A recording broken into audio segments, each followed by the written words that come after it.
1940. She was an American artist and book illustrator, and also a mystical spiritual teacher like Neville Goddard. Her time of teaching was a few decades before Neville's. There's no doubt in my mind that Neville must have come across some of her work in some of the metaphysical books he read early on in his life. Although I came across this author some time ago, I'd like to thank my viewers like Renee for bringing it up again to me, because it is really such a wonderful book and very timely.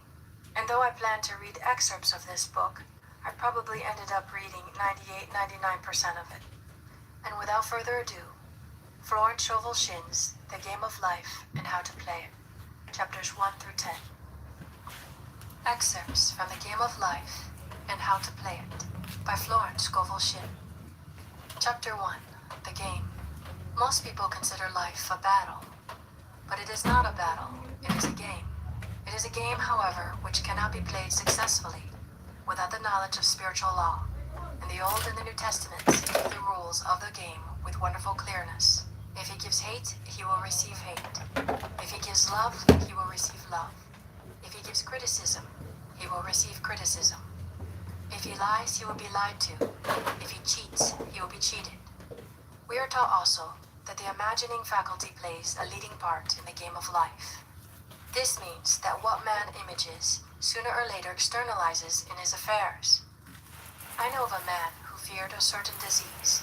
It was a very rare disease and difficult to get, but he pictured it continually and read about it until it manifested in his body, and he died, the victim of distorted imagination. So we see, to play successfully the game of life, we must train the imaging faculty. A person with an imaging faculty trained to image only good brings into his life every righteous desire of his heart: health, wealth, love, friends, perfect self-expression, his highest ideals. The imagination has been called the scissors of the mind, and it is ever cutting day by day the pictures man sees there, and sooner or later he meets his own creations in his outer world. To train the imagination successfully, man must understand the workings of his mind. The Greeks said, "Know thyself."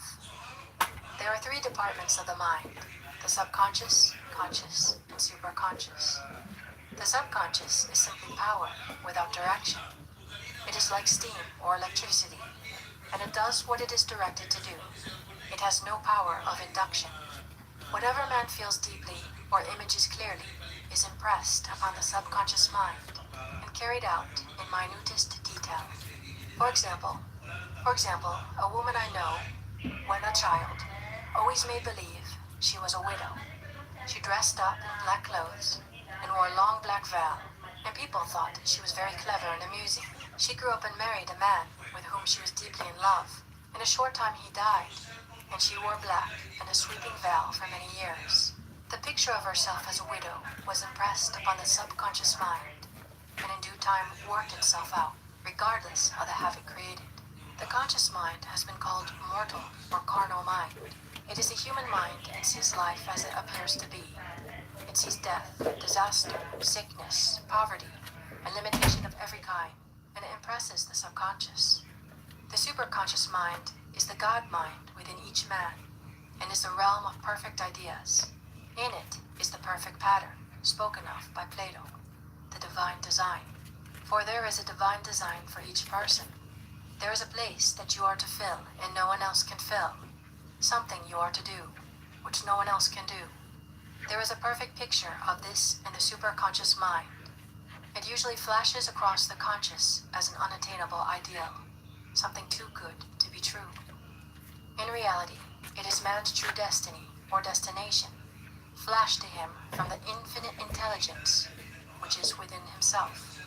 Many people, however, are in ignorance of their true destinies and are striving for things and situations which do not belong to them and would only bring failure and dissatisfaction if attained. For example, a woman came to me and asked me to speak the word, that she would marry a certain man with whom she was very much in love. She called him A, B. I replied that this would be a violation of spiritual law, but that I would speak the word for the right man, the divine selection, the man who belonged to her by divine right. I added, if A.B. is the right man, you can't lose him. and if he isn't, you will receive his equivalent. She saw A.B. frequently, but no headway was made in their friendship. One evening she called and said, "Do you know, for the last week, A.B. hasn't seemed so wonderful to me." I replied, "Maybe he is not the divine selection. Another man who may be the right one." Soon after that, she met another man who fell in love with her at once, and who said she was his ideal. In fact, he said all the things that she had always wished A.B. would say to her. She remarked, it was quite uncanny. She soon returned his love and lost all interest in A.B. This shows the law of substitution. A right idea was substituted for a wrong one. Therefore, there was no loss or sacrifice involved. Many people have brought disaster into their lives through idle words. For example, a woman once asked me why her life was now one of poverty of limitation. Formerly, she had a home, was surrounded by beautiful things, and had often tired of the management of her home, and had said repeatedly, "I'm sick and tired of things. I wish I lived in a trunk." And she added, "Today I am living in that trunk." She had spoken herself into a trunk. The subconscious mind has no sense of humor, and people often joke themselves into unhappy experiences. For example, a woman who had a great deal of money joked continually about getting ready for the poorhouse. In a few years, she was almost destitute, having impressed the subconscious mind with a picture of lack and limitation. Fortunately, the law works both ways, and a situation of lack may be changed to one of plenty. For example, a woman came to me one hot summer's day for a treatment for prosperity. She was worn out, dejected, and discouraged. She said she possessed just $8 in the world. I said, "Good, we'll bless the $8 and multiply them, as Jesus Christ multiplied the loaves and fishes, for he taught that every man has the power to bless and to multiply, to heal and to prosper." She said, "What shall I do next?" I replied, "Follow intuition." "Follow intuition. Have you a hunch to do anything or to go anywhere?" Intuition means intuition, or to be taught from within.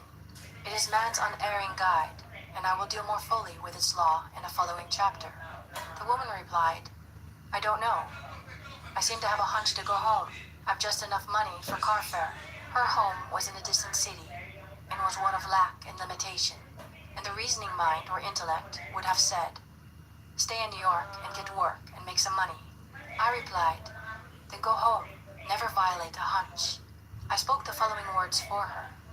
Infinite Spirit, open the way for great abundance, for she is an irresistible magnet for all that belongs to her by divine right. I told her to repeat it continually also.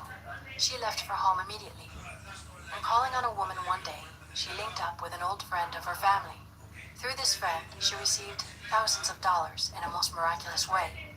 She has said to me often, "Tell people about the woman who came to you with $8 and a hunch."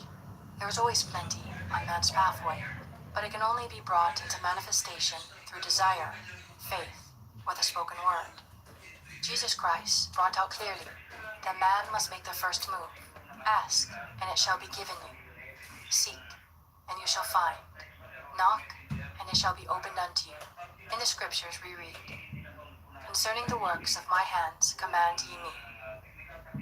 Infinite intelligence, God, is ever ready to carry out man's smallest or greatest demands. Every desire, uttered or expressed, is a demand. We are often startled by having a wish suddenly fulfilled. For example, one Easter, having seen many beautiful rose trees in the florist's windows, I wished him to receive one, and for an instant saw it mentally being carried in the door. Easter came, and with it a beautiful rose tree. I thanked my friend that following day, and told her it was just what I had wanted. She replied, "I didn't send you a rose tree, I sent you lilies." The man had mixed the order and sent me a rose tree simply because I had started the law in action, and I had to have a rose tree. Nothing stands between man and his highest ideals and every desire of his heart, but doubt and fear. When man can wish without worrying, every desire will be instantly fulfilled. I will explain more fully in a following chapter the scientific reason for this, and fear must be erased from the consciousness. It is man's only enemy. Fear of lack, fear of failure, fear of sickness, fear of loss, and a feeling of insecurity on some plane. Jesus Christ said, Why are ye fearful, O ye of little faith? So we can see we must substitute faith for fear is only inverted faith. It is faith in evil instead of good.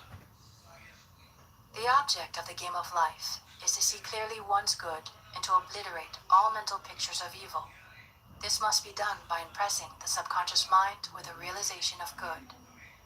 A very brilliant man who has attained great success told me he had suddenly erased all fear from his consciousness by reading a sign which hung in a room. He saw printed in large letters this statement: "Why worry? It will probably never happen." These words were stamped indelibly upon his subconscious mind, and he has now a firm conviction that only good can come into his life. Therefore, only good can manifest. In the following chapter, I will deal with the different methods of impressing the subconscious mind. It is man's faithful servant, but one must be careful to give it the right orders. Man has ever a silent listener at his side, his subconscious mind. Every thought, every word is impressed upon it and carried out in amazing detail. It is like a singer making a record on the sensitive disc of the phonographic plate. Every note and tone of the singer's voice is registered. If he coughs or hesitates, it is registered also. So let us break all the old bad records in the subconscious mind, the records of our lives which we do not wish to keep, and make new and beautiful ones. Speak these words aloud, with power and conviction. I now smash and demolish, by my spoken word, every untrue record in my subconscious mind. They shall return to the dust heap of their native nothingness, for they came from my own vain imaginings. I now make my perfect records through the Christ within, the records of health, wealth, love, and perfect self-expression.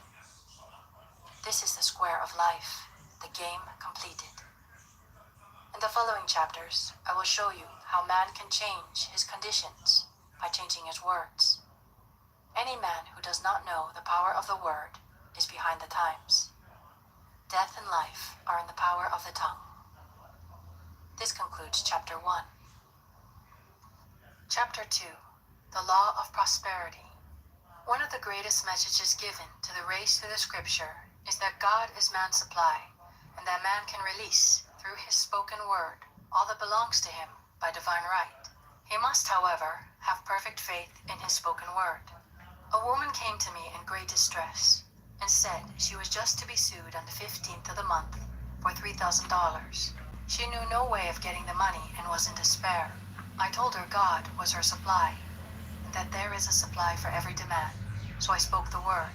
I gave thanks that the woman would receive $3,000 at the right time, in the right way. I told her she must have perfect faith and act her perfect faith. The 15th came, but no money had materialized. She called me on the phone and asked what she should do. I replied, "It is Saturday, so they won't sue you today. Your part is to act rich, thereby showing perfect faith that you will receive it by Monday." She asked me to lunch with her to keep up her courage. When I joined her at a restaurant, I said, "This is no time to economize. Order an expensive luncheon. Act as if you have already received the $3,000. The next morning she called me on the phone and asked me to stay with her during the day. I said no, you are divinely protected and God is never too late. In the evening she phoned again, greatly excited, and said, "My dear, a miracle has happened. I was sitting in my room this morning when the doorbell rang. I saw to the maid, 'Don't let anyone in.'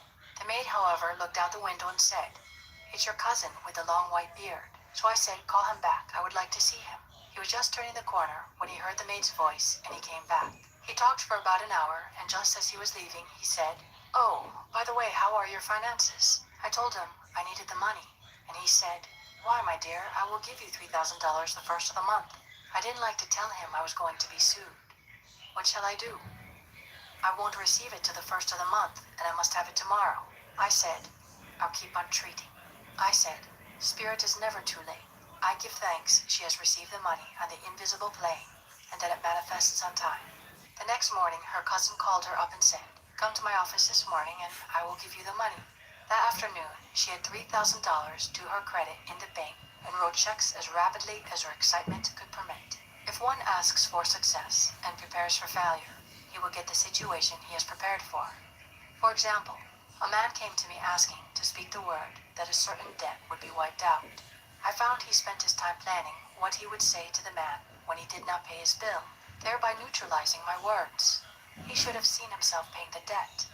We have a wonderful illustration of this in the Bible. Man must prepare for the thing he has asked for when there isn't the slightest sign of it in sight. For example, a woman found it necessary to look for an apartment during the year when there was a great shortage of apartments in New York. It was considered almost an impossibility, and her friends were sorry for her and said, "Isn't it too late? You'll have to store your furniture and live in a hotel." She replied, "You needn't feel sorry for me. I'm a Superman, and I'll get an apartment." She spoke the words, "Infinite Spirit, open the way for the right apartment." She knew there was a supply for every demand, and that she was unconditioned, working on the spiritual plane, and that one with God is a majority. She had contemplated buying new blankets when the tempter, the adverse thought or reasoning mind, suggested, "Don't buy the blankets. Perhaps after all you won't get an apartment, and you will have no use for them." She promptly replied to herself, "I'll dig my ditches by buying the blankets." So she prepared for the apartment, acted as though she already had it. She found one in a miraculous way, and it was given to her, although there was over 200 other applicants. The blankets showed active faith. We have a wonderful illustration of this in the Bible relating to the three kings who were in the desert without water for their men and horses. They consulted the prophet Elisha, who gave them this astonishing message. "Thus saith the Lord, Ye shall not see wind, neither shall ye see rain, yet make this valley full of ditches." Man must prepare for the thing he asked for when there isn't the slightest sign of it in sight. It is needless to say that the ditches dug by the three kings in the desert were filled to overflowing. Getting into the spiritual swing of things is no easy matter for the average person. The adverse thoughts of doubt and fear surge from the subconscious. They are the army of the aliens, which must be put to flight. This explains why it is so often darkest before the dawn. A big demonstration is usually preceded by tormenting thoughts. Having made a statement of high spiritual truth, one challenges the old beliefs in the subconscious, and error is exposed to be put out. This is the time when one must make his affirmations of truth repeatedly, and rejoice and give thanks that he has already received. "Before ye call, I shall answer." This means that every good and perfect gift is already man's, awaiting his recognition. Man can only receive what he sees himself receiving. The children of Israel were told that they could have all the land they could see. This is true of every man. He has only the land within his own mental vision. Every great work, every big accomplishment, has been brought into manifestation through holding to the vision, and often just before the big achievement comes apparent failure and discouragement. The children of Israel, when they reached the promised land, were afraid to go in, for they said it was filled with giants who made them feel like grasshoppers. And there we saw the giants, and we were in our own sight as grasshoppers. This is almost every man's experience. However, the one who knows spiritual law is undisturbed by appearance, and rejoices while he is yet in captivity. That is, he holds to his vision, and gives thanks that the end is accomplished, he has received. Jesus Christ gave a wonderful example of this. He said to his disciples, "Say not ye, there are yet 4 months, and then cometh the harvest? Behold, I say unto you, lift up your eyes, and look on the fields, for they are ripe already to harvest."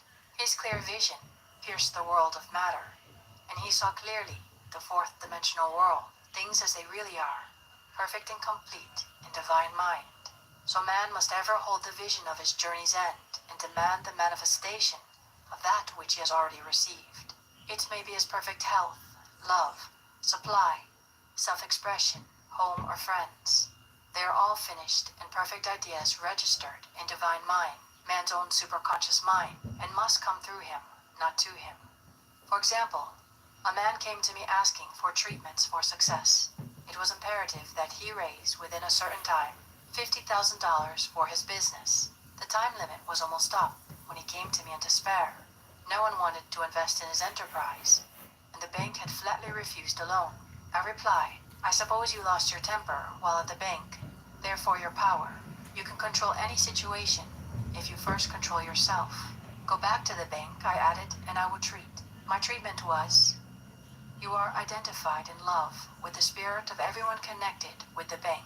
Let the divine idea come out of this situation. He replied, woman, you are talking about an impossibility. Tomorrow is Saturday. The bank closes at 12, and my train won't get me there until 10, and the time limit is up tomorrow. And anyway, they won't do it. It's too late. I replied, God doesn't need any time and is never too late. With him, all things are possible. I added, I don't know anything about business, but I know all about God. He replied, it all sounds fine when I sit here listening to you, but when I go out it's terrible. He lived in a distant city, and I did not hear from him for a week. Then came a letter. It read, you were right, I raised the money, and I will never doubt again the truth of all that you told me. I saw him a few weeks later, and I said, what happened? You evidently had plenty of time after all. He replied, my train was late, and I got there just 15 minutes to 12. I walked into the bank quietly and said, I've come for the loan, and they gave it to me without a question. It was the last 15 minutes of the time allotted to him. An infinite spirit was not too late. In this instance, the man could never have demonstrated alone. He needed someone to help him hold to the vision. This is what one man can do for another. Jesus Christ knew the truth of this when he said, if two of you shall agree on earth as touching anything that they shall ask, it shall be done for them of my Father which is in heaven. One gets too close to his own affairs and becomes doubtful and fearful. The friend or healer sees clearly the success, health, or prosperity and never wavers, because he is not too close to the situation. It is much easier to demonstrate for someone else than for oneself, so a person should not hesitate to ask for help if he feels himself wavering. A keen observer of life once said, no man can fail if some one person sees him successful. Such is the power of the vision, and many a great man owed his success to a wife, or sister, or a friend who believed in him, and held without wavering to the perfect pattern. This ends Chapter 2. Chapter 3. The Power of the Word. A person knowing the power of the word becomes very careful of his conversation. He has only to watch the reaction of his word to know that they do not return void. Through his spoken word, man is continually making laws for himself. I knew a man who said, I always miss a car. It invariably pulls out just as I arrive. His daughter said, I always catch a car. It's sure to come just as I get there. This occurred for years. Each has made a separate law for himself, one of failure, one of success. This is the psychology of superstitions. The horseshoe or rabbit's foot contains no power, but man's spoken word and belief that it will bring good luck creates expectancy in the subconscious mind and attracts a lucky situation. I find, however, this will not work when man has advanced spiritually and knows a higher law. One cannot turn back and must put away graven images. For example, 2 men in my class had had great success in business for several months, when suddenly everything went to smash. We tried to analyze the situation, and I found, instead of making their affirmations and looking to God for success and prosperity, they had each brought a lucky monkey. I said, oh, I see, you have been putting trust in the lucky monkeys instead of God. Put away the lucky monkeys and call on the law of forgiveness. For man has power to forgive or neutralize his mistakes. They decided to throw the lucky monkeys down a coal hole, and all went well again. This does not mean, however, that one should throw away every lucky ornament or horseshoe about the house. But he must recognize that the power back of it is the one and only power, God, and that the object simply gives him a feeling of expectancy. I was with a friend one day who was in deep despair. In crossing the street, she picked up a horseshoe. Immediately, she filled with joy and hope. She said God had sent her the horseshoe in order to keep up her courage.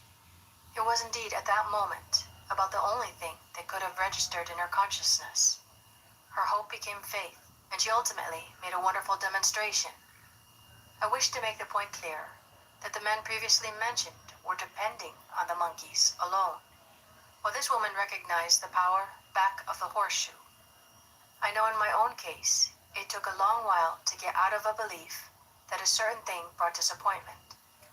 If the thing happened, disappointment invariably followed. I found the only way I could make a change in the subconscious was by asserting there are not two powers. There is only one power, God. Therefore, there are not disappointments. And this thing means a happy surprise. I noticed a change at once, and happy surprises commenced coming my way. I have a friend who said nothing would induce her to walk under a ladder. I said if you are afraid, you are giving in to a belief in two powers, good and evil, instead of one. As God is absolute, there can be no opposing power, unless man makes the false of evil for himself. To show that you believe in only one power, God, and that there is no power or reality in evil, walk under the ladder you see. Soon after, she went to her bank. She wished to open her box in the safe deposit vault, and there stood a ladder on her pathway. It was impossible to reach the box without passing under the ladder. She quailed with fear and turned back. She could not face the lion on her pathway. However, when she reached the street, my words rang in her ears, and she decided to return and walk under it. It was a big moment in her life, for ladders had held her in bondage for years. She retraced her steps to the vault, and the ladder was no longer there. This so often happens. If one is willing to do a thing he is afraid to do, he does not have to. It is the law of non-resistance, which is so little understood. Someone has said that courage contains genius and magic. Face a situation fearlessly, and there is no situation to face. It falls away of its own weight. The explanation is that fear attracted the ladder on the woman's pathway, and fearlessness removed it. Thus the invisible forces are ever working for man who is always pulling the strings himself, though he does not know it. Owing to the vibratory power of words, whatever man voices, he begins to attract. People who continually speak of disease invariably attract it. After man knows the truth, he cannot be too careful of his words. For example, I have a friend who often says on the phone, "Do come to see me and have an old-fashioned chat." This old-fashioned chat means an hour of about 500 to 1,000 destructive words, the principal topics being loss, lack, failure, and sickness. I reply, "No thank you. I've had enough old-fashioned chats in my life. They are too expensive, but I will be glad to have a new-fashioned chat and talk about what we want, not what we don't want." There is an old saying that man only dares use his words for three purposes: to heal, bless, or prosper. What man says of others will be said of him, and what he wishes for another, he is wishing for himself. Curses, like chickens, come home to roost. If a man wishes someone bad luck, he is sure to attract bad luck himself.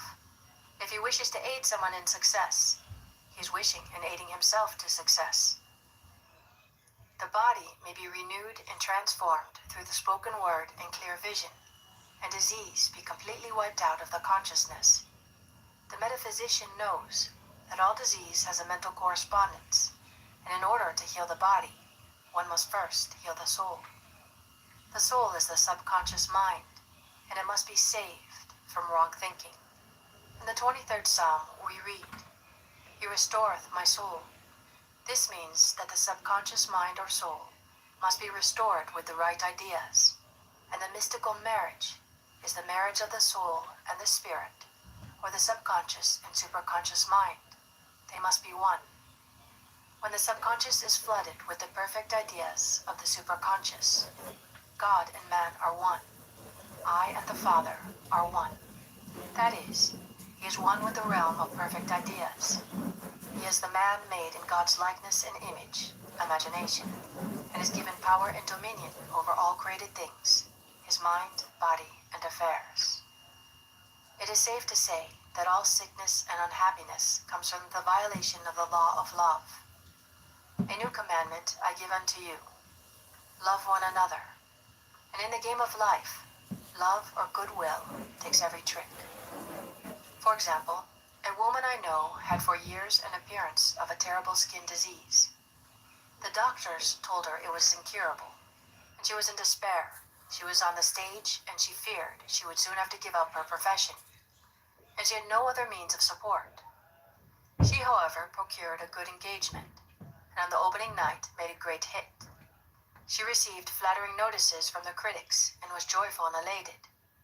The next day, she received a notice of dismissal. A man in the cast had been jealous of her success and had caused her to be sent away. She felt hatred and resentment taking complete possession of her, and she cried out, "Oh God, don't let me hate that man." That night, she worked for hours in the silence. She said, "I soon came into a very deep silence. I seemed to be at peace with myself, with the man, and with the whole world." I continued this for the 2 following nights, and on the 3rd day, I found I was healed completely of the skin disease. In asking for love or goodwill, she had fulfilled the law, for love is the fulfilling of the law. And the disease, which came from subconscious resentment, was wiped out. Continual criticism produces rheumatism, as critical, inharmonious thoughts cause unnatural deposits in the blood, which settle in the joints. False growths are caused by jealousy, hatred, unforgiveness, fear, etc. Every disease is caused by a mind not at ease. I said once in my class, there is no use asking anyone what's the matter with you. We might just as well say, who's the matter with you? Unforgiveness is the most prolific cause of disease. It will harden arteries or liver and affect the eyesight. In its train are endless ills. I called on a woman one day who said she was ill from having eaten a poisoned oyster. I replied, "Oh no, the oyster was harmless. You poisoned the oyster. What's the matter with you?" She answered, "Oh, about 19 people." She had quarreled with 19 people and had become so inharmonious that she attracted the wrong oyster. Any inharmony on the external indicates there is mental inharmony. As the within, so the without. Man's only enemies are within himself, and a man's foes shall be they of his own household. Personality is one of the last enemies to be overcome, as this planet is taking its initiation in love. It was Christ's message, peace on earth, goodwill towards man. The enlightened man therefore endeavors to perfect himself upon his neighbor. His work is with himself, to send out goodwill and blessings to every man. And the marvelous thing is that if one blesses a man, he has no power to harm him. For example, a man came to me asking to treat for success in business. He was selling machinery, and a rival appeared on the scene with what he proclaimed was a better machine, and my friend feared defeat. I said, first of all, we must wipe out all fear, and know that God protects your interest, and that the divine idea must come out of the situation. That is, the right machine will be sold by the right man to the right man. And I added, don't hold one critical thought towards that man. Bless him all day, and be willing not to sell your machine if it isn't the divine idea. So he went to the meeting, fearless and non-resistant, and blessing the other man. He said the outcome was very remarkable. The other man's machine refused to work, and he sold his without the slightest difficulty. But I say unto you, love your enemies, bless them that curse you, do good to them that hate you, and pray for them which spitefully use you and persecute you. Goodwill produces a great aura of protection about the one who sends it, and no weapon that is formed against him shall prosper. In other words, love and goodwill destroy the enemies with oneself, and therefore one has no enemies on the external. There is peace on earth for him who sends goodwill to man. This ends Chapter 3. Chapter 4. The Law of Non-Resistance. Nothing on earth can resist an absolutely non-resistant person. The Chinese say that water is the most powerful element because it is perfectly non-resistant. It can wear away a rock and sweep all before it. Jesus Christ said, "Resist not evil," for he knew in reality there was no evil, therefore nothing to resist. Evil has come of man's vain imagination, or belief in two powers, good and evil.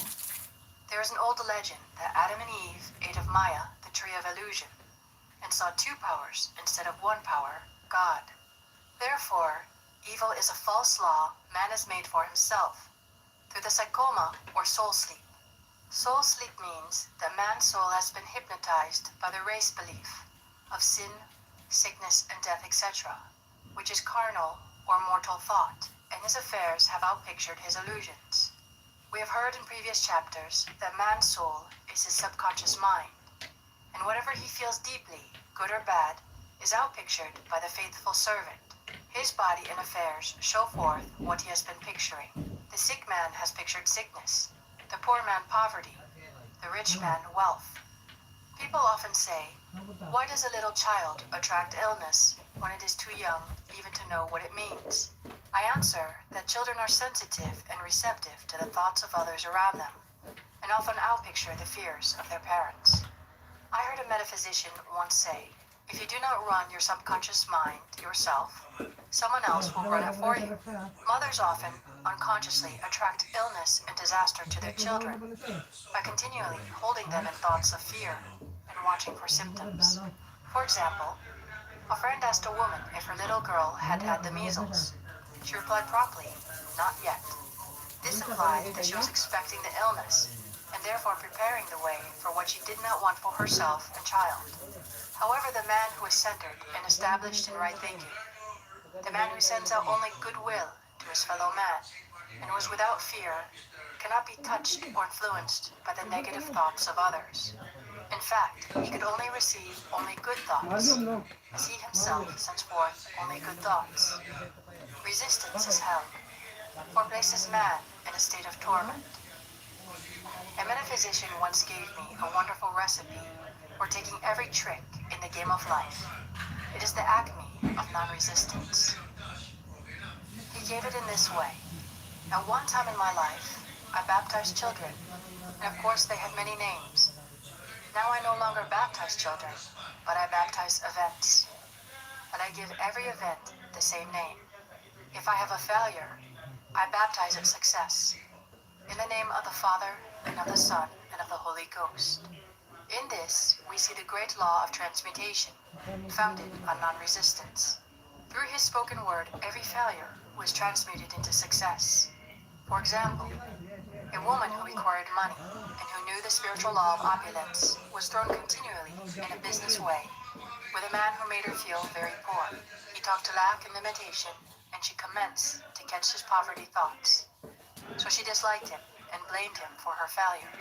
She knew in order to demonstrate her supply, she must first feel that she has received a feeling of opulence. A feeling of opulence must precede its manifestation. It dawned on her one day that she was resisting the situation and seeing two powers instead of one. So she blessed the man and baptized the situation success. She affirmed, as there is only one power, God, this man is here for my good and my prosperity, just what he did not seem to be there for. Soon after that, she met, through this man, a woman who gave her for a service rendered several $1,000s, and the man moved to a distant city and faded harmoniously from her life.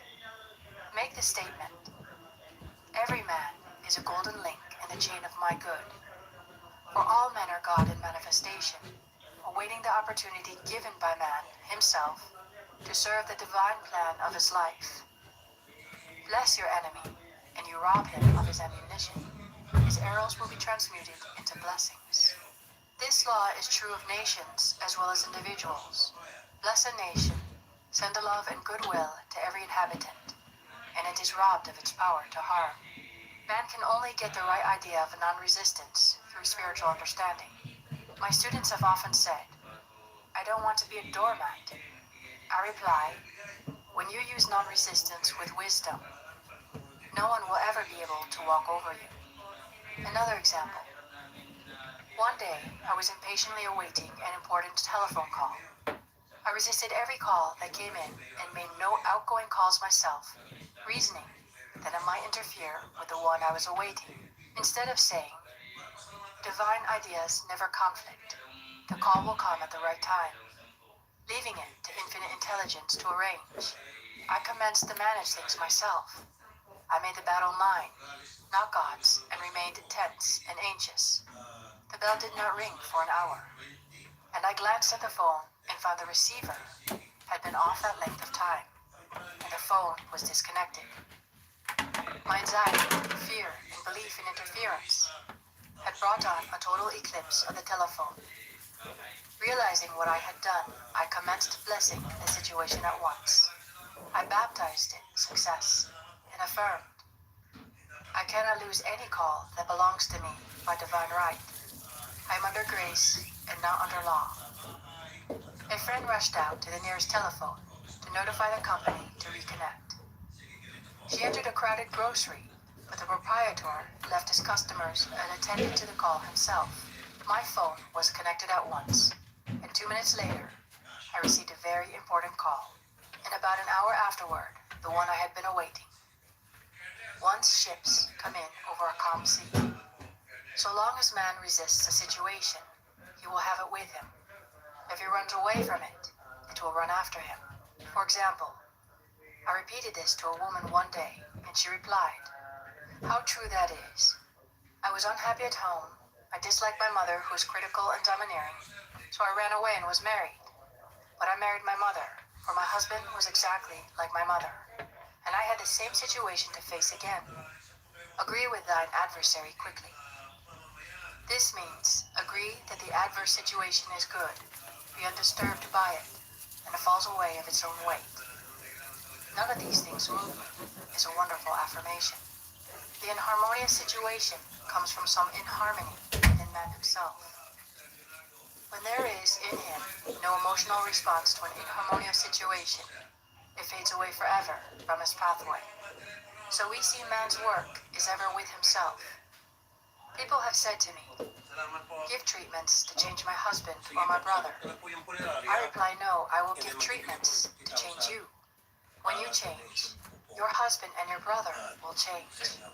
One of my students was in the habit of lying. I told her it was a failure method, and if she lied, she would be lied to too. Ilabas mo kasi She Google ha. replied, I don't care. I can't possibly get along without lying. One day she was speaking on the phone to a man with whom she was very much in love. She turned to me and said, I don't trust him. I know he's lying to me. I replied, well, you lie yourself, so someone has to lie to you. And you will be sure it will be just the person you want the truth from. I'm cured of lying. I questioned what he replied. I've been living with a woman who lied worse than I did. One is often cursed of his faults by seeing them in others. Life is a mirror, and we find only ourselves reflected in our associates. Living in the past is a failure method and a violation of spiritual law. Jesus Christ said, behold, now is the accepted time. Now is the day of salvation. Lot's wife looked back and was turned into a pillar of salt. The robbers of time are the past and the future. Man should bless the past and forget it if it keeps him in bondage, and bless the future knowing it has in store for him endless joys, but to live fully in the now. For example, a woman came to me complaining that she had no money with which to buy Christmas gifts. She said, last year was so different. I had plenty of money and gave lovely presents, and this year I have scarcely a cent. I replied, you will never demonstrate money while you are pathetic and live in the past. Live fully in the now and get ready to give Christmas presents. Dig your ditches and the money will come. She exclaimed, I know what to do. I will buy some tinsel twine, Christmas seals, and wrapping paper. I replied, do that, and the presents will come and stick themselves to the Christmas seals. This too was showing financial fearlessness and faith in God, as the reasoning mind said, keep every cent you have, as you are not sure you will get any more. She bought the seals, paper, and twine, and a few days before Christmas, received a gift of several $100s. Buying the seals and twine had impressed the subconscious with expectancy, and opened the way for the manifestation of the money. She purchased all the presents in plenty of time. Man must live suspended in the moment. Look well, therefore, to this day. Look well, therefore, to this day. Such is the salvation of the dawn. He must be spiritually alert, ever waiting his leads, taking advantage of every opportunity. One day, I said continually, silently, Infinite Spirit, don't let me miss a trick. And something very important was told to me that evening. It is most necessary to begin the day with the right words. Make an affirmation immediately upon waking. For example, Thy will be done this day. Today is a day of completion. I give thanks for this perfect day. Miracle shall follow miracle and wonders shall never cease. Make this a habit and one will see wonders and miracles come into his life. One morning I picked up a book and read, Look with wonder at that which is before you. It seemed to be my message for the day, so I repeated again and again. Look with wonder at that which is before you. At about noon, a large sum of money was given me, which I had been desiring for a certain purpose. In the following chapter, I will give affirmations that I have found most effective. However, one should never use an affirmation unless it is absolutely satisfying and convincing to his own consciousness. And often, an affirmation is changed to suit different people. For example, the following has brought success to many. I have a wonderful work in a wonderful way. I give wonderful service for wonderful pay. I gave the first 2 lines to one of my students, and she added the last 2. It made a most wonderful statement, as there should always be perfect payment for perfect service, and a rhyme sinks easily into the subconscious. She went about singing it aloud, and soon did receive wonderful work in a wonderful way, and gave wonderful service for wonderful pay. Another student, a businessman, took it and changed the word work to business.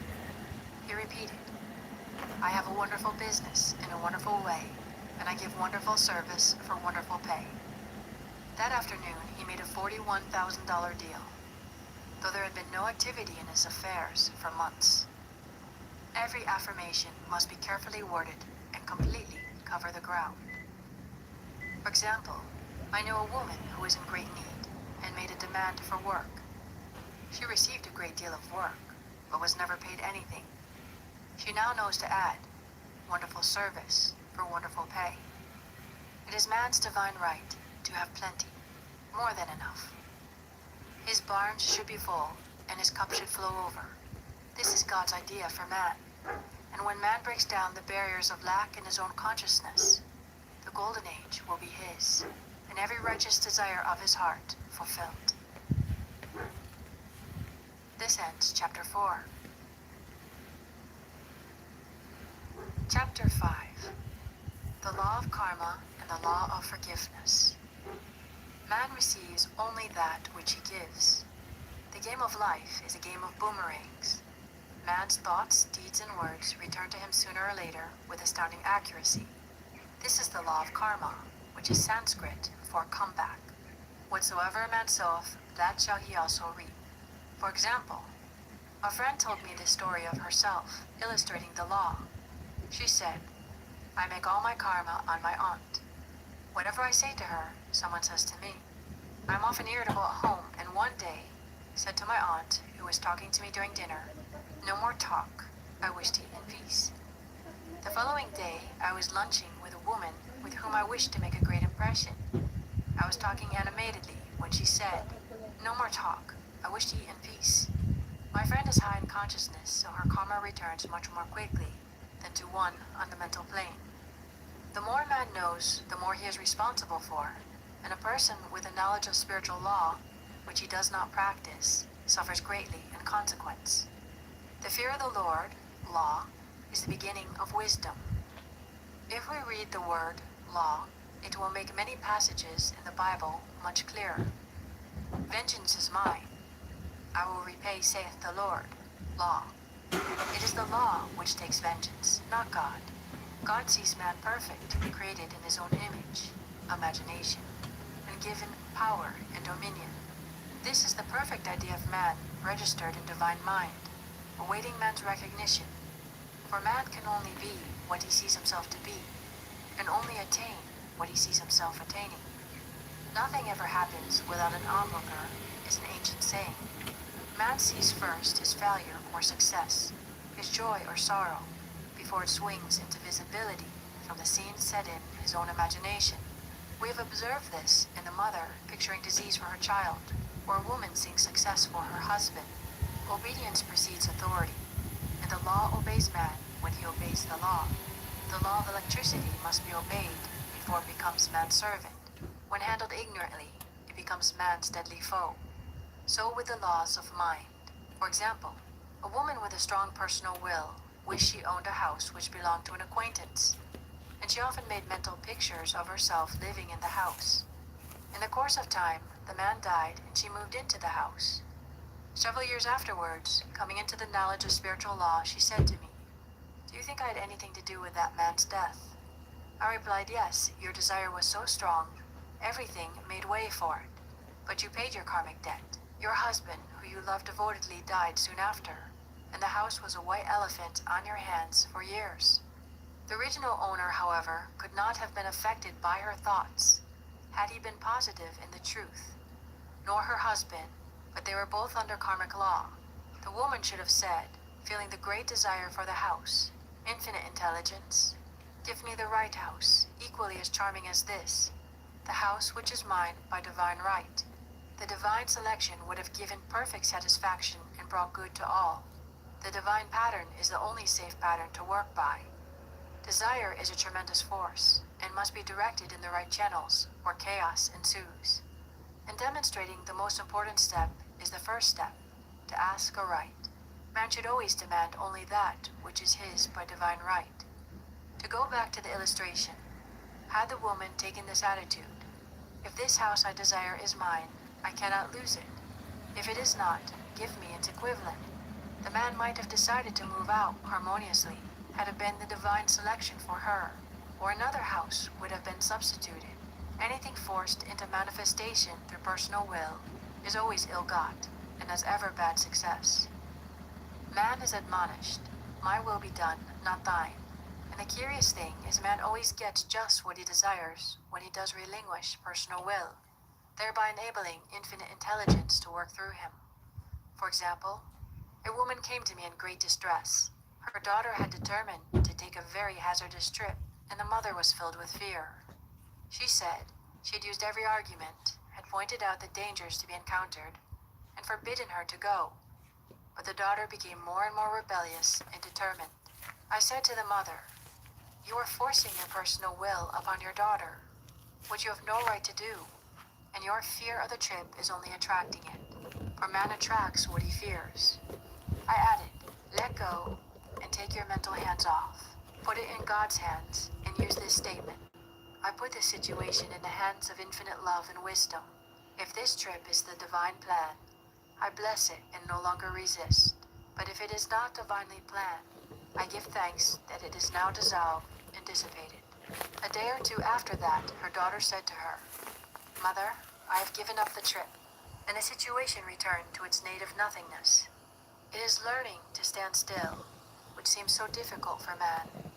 I have dealt more fully with this law in the chapter on non-resistance. I will give another example of sowing and reaping, which came in the most curious way. A woman came to me saying she had received a counterfeit $20 bill given to her at the bank. She was much disturbed, for, she said, the people at the bank will never acknowledge their mistake. I replied, "Let us analyze the situation and find out why you attracted it." She thought a few moments and exclaimed, "I know it. I sent a friend a lot of stage money just for a joke. So the law had sent her some stage money, or doesn't know anything about jokes." I said, "Now we will call on the law of forgiveness and neutralize the situation." So I said, "Infinite Spirit, we call on the law of forgiveness and give thanks that she is under grace and not under law, and cannot lose this $20, which is hers by divine right. Now," I said, "go back to the bank and tell them fearlessly that it was given to you there by mistake."